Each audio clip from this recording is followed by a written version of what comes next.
মেলাগতো মেলাগো মই তাকে ভাবিছোঁ কম জ্ঞাপন কৰিছোঁ। উদ্যোক্তা মণ্ডলীয়ে আমাক এটা বিষয় নিৰ্বাচন কৰি দিছিল। গছ থাকিলেহে মানুহ থাকিব। এগৰাকী শিশু হিচাপে আমাৰ সীমিত জ্ঞানেৰে বিষয়টিৰ ওপৰত বক্তব্য ৰাখিবলৈ আগবাঢ়িছোঁ।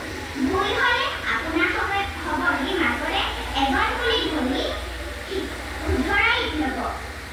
গছ-গছনি আৰু মানুহৰ মাজত আছে এক ওতঃপ্ৰোত সম্পৰ্ক। গছে মানুহক অক্সিজেন দিয়ে, খাদ্য দিয়ে আৰু বিভিন্ন ধৰণৰ প্ৰাকৃতিক সম্পদ যোগান ধৰে। ই পৰিৱেশ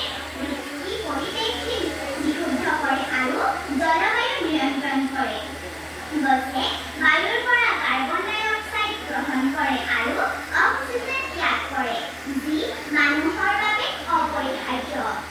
জীৱ-জন্তু, চৰাই-চিৰিকটি ইত্যাদিৰ মুখ্য আশ্ৰয়স্থল হৈছে গছ।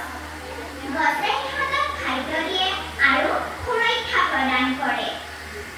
গছে আমাক অৰ্থাৎ মানৱ জাতিক জ্ঞানাই জীয়াই থাকিবৰ বাবে অতি প্ৰয়োজনীয় অক্সিজেন, খাদ্য, বাসস্থান, কাঠ, কপাহ, ঔষধ আদিৰ লগতে গছে আমাক দিয়ে মানসিক শান্তি।